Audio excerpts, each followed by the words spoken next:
Ciao les coupos, c'est Emilord et bienvenue pour cet envoyé spécial de juin 2014. Bien évidemment, ce qui fut au centre de l'actu ce mois-ci, c'est l'E3. Aussi, si vous le voulez bien, nous allons nous remémorer ensemble, voire découvrir, si vous n'aviez pas eu l'occasion de suivre l'événement il y a 2 semaines, ce que le producteur de FF14 a bien voulu nous partager sur l'avenir proche de son bébé au cours du salon du divertissement électronique de Los Angeles. Au programme entre autres du raid A24, du joueur contre joueur et un tout nouveau couple de classe et job. Commençons par des dates, tandis que vous profitez de ces quelques images du Ramu et de son arène, sachez que le patch majeur 2.3, à mon humble avis le plus gros patch du contenu à l'heure actuelle, ce sera pour le 8 juillet prochain et ce n'est pas tout. L'équipe vous offrira l'occasion de zioter ça par vous-même et gratuitement s'il vous plaît si votre compte n'est plus actif lors du week-end du 11 juillet, soit juste après la mise à jour.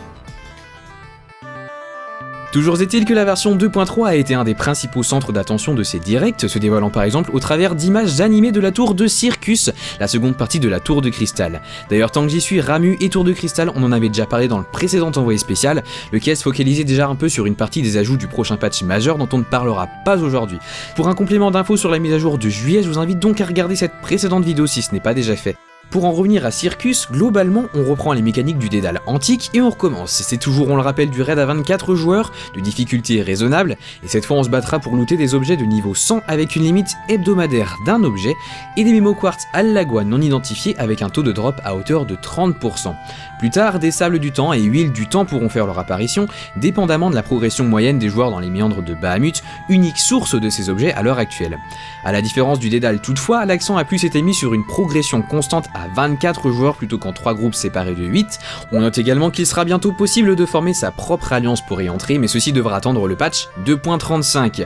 Enfin, on a également retenu une promesse de quelques clins d'œil et références à FF3 dont le niveau est issu. En effet, Circus utilise un remastering de la bande-son de ce dernier et devrait côté scénario faire intervenir un personnage iconique de la tour de cristal. Le niveau d'objet moyen requis pour y accéder n'a pas encore été révélé, toutefois, il sera définitivement plus élevé que celui du dédale antique fixé à 55. Et le PVP de masse, c'était devenu un fantasme collectif pour les joueurs de la première version depuis la parution d'un artwork en fin 2011, semblant décrire la préparation d'une cohorte pour la prise d'un avant-poste frontalier. Finalement, le contenu qui se cachait derrière ce concept art a été révélé pendant l'E3, et le front, de son doux nom, s'il ne sera pas le théâtre secrètement rêvé d'une rixe de 600 joueurs, sera tout de même le premier contenu instancié à faire s'affronter pas moins de 72 combattants regroupés en 3 alliances de 24 joueurs. Les règles sont finalement assez proches de ce qui se fait actuellement dans le monde du multijoueur et pas nécessairement le MMORPG, puisque le but principal sera la conquête et la conservation de points de contrôle, éliminer l'adversaire et les monstres qui apparaîtront régulièrement n'étant finalement qu'un moyen secondaire d'y parvenir. La prise d'un des 6 checkpoints fera gagner des points à l'alliance correspondante afin de se rapprocher de l'objectif requis pour décrocher la victoire. A défaut, l'équipe ayant le score le plus élevé sera victorieuse à l'issue des 30 minutes de temps imparti. A cette fin, vous aurez la possibilité de jouer tank, healer ou DPS à chaque réapparition dans l'avant-poste de votre équipe, la seule condition étant que la classe ou job correspondant soit de niveau 50, sachant que votre niveau d'objet moyen sera synchronisé à 80 ou 90, l'équipe ne s'étant pas encore vraiment décidée au moment de l'annonce. Les récompenses seront identiques à celles de l'Antre des Loups, à savoir des marques et des points d'expérience destinés respectivement à l'achat d'items et d'actions réservées aux joueurs contre joueurs, et le destrier que vous voyez ici sera également décerné aux plus téméraires ayant enchaîné un certain nombre de victoire, monture en général dont l'utilisation sera autorisée à l'intérieur du front, un point stratégique non négligeable pour des percées de groupe plus nerveuses. Et si on parlait maintenant housing, actuellement réservé aux compagnies libres, les guildes de FF14, la possession d'une maison sera bientôt accessible au plus grand nombre, probablement à l'arrivée du patch 2.35. En attendant, l'équipe offre la possibilité d'acheter une chambre personnelle aux infortunés combattants qui voudraient déjà disposer d'un espace privé au sein du quartier général de leur compagnie libre. Plus fonctionnelle et spacieuse qu'une chambre d'auberge, il sera possible d'y installer des meubles d'intérieur, de même que d'y crafter au calme pour les artisans. La taille d'une chambre, quand je vous dis que c'est spacieux, devrait dépasser celle d'une petite maison, moyennant la somme de 300 000 giles. C'est plutôt raisonnable quand on connaît à titre de comparaison le prix d'une seule monture de tribu barbare, 120 000 giles, soit 600 000 giles au total pour posséder celle des 5 tribus, en considérant soit dit en passant les Ixali, dernière tribu à nous ouvrir ses portes lors de la mise à jour 2.35 avec des quêtes centrées autour du craft.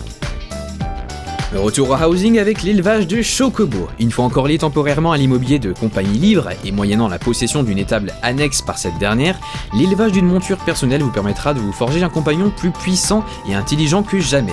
En effet, votre Chocobo pourra s'émanciper de l'actuelle limite de niveau et ainsi débloquer davantage d'actions et traits passifs dans son arbre de compétences. Le but étant avant tout de booster l'utilité de votre destrier, il sera le seul Chocobo que vous pourrez élever à votre compte. Néanmoins, il vous sera aussi possible de vous occuper des montures des membres de votre compagnie libre si le cœur vous en dit, et plus tard l'arrivée du Gold Saucer ouvrira la voie de l'élevage personnel simultané. Pour conclure, sachez aussi qu'à défaut de posséder une maison, un prochain patch permettra de s'occuper de son fidèle Piaf directement au relais Chocobo public et qu'une fonction de teinture de son plumage sera implémentée en 2.35.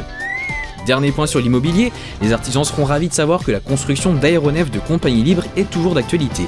Cette fois, le système s'est précisé en un artwork illustrant les sous-sols de maisons de Compagnie Libre où se tiendront les ateliers pour le premier type de contenu s'apparentant à du craft en groupe. En jetant un œil aiguisé sur cette illustration et sur le personnage blanc en bas à droite, vous remarquerez le gigantisme d'une telle salle, a fortiori sachant que la construction sera envisageable même pour une maison de petite taille.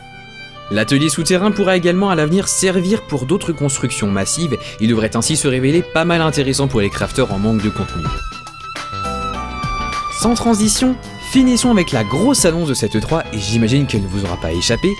Dites bonjour aux surineurs et aux ninjas, les prochaines classes et jobs à intégrer FF14 dans un avenir relativement proche, s'agissant du patch majeur 2.4 attendu pour l'automne 2014. Alors en quoi ça consiste? Le ninja est un combattant focalisé sur les dommages, utilisant de concert techniques de combat à deux lames, poison et ninjutsu pour effectuer de puissants combos. Annoncé plus simple côté positionnement que le moine, pas franchement difficile tout de même, avons-le-nous, le tout sera d'effectuer des combinaisons correctes pour éviter l'échec de vos assauts. Le ninja sera globalement plus rapide et plus résistant que ses homologues DPS, il pourra faire l'usage de techniques furtives sans plus de précision pour le moment. La guilde des surineurs et ninjas devrait enfin planter sa tente à Limsa le Minsa et développer sa propre trame scénaristique, à l'instar des autres classes actuellement disponibles. Les émotes Hug et Slap sont prévus à l'implémentation pour toujours plus d'interactivité, une version brutale du labyrinthe de Bahamut est à l'étude, le mariage sera ouvert indépendamment de la race et du sexe du personnage, Hildebrandt revient pour de nouvelles aventures farfelues, les versions Macintosh et DirectX 11 du client sont toujours en développement et l'équipe est en train de négocier avec Microsoft afin de porter le jeu sur Xbox One, et enfin un catalogue papier contenant des articles de housing et les dernières tendances vestimentaires éorzeennes sera bientôt publié. Merci comme toujours d'avoir suivi cet envoyé spécial en ma compagnie, à très bientôt et d'ici là, portez-vous bien.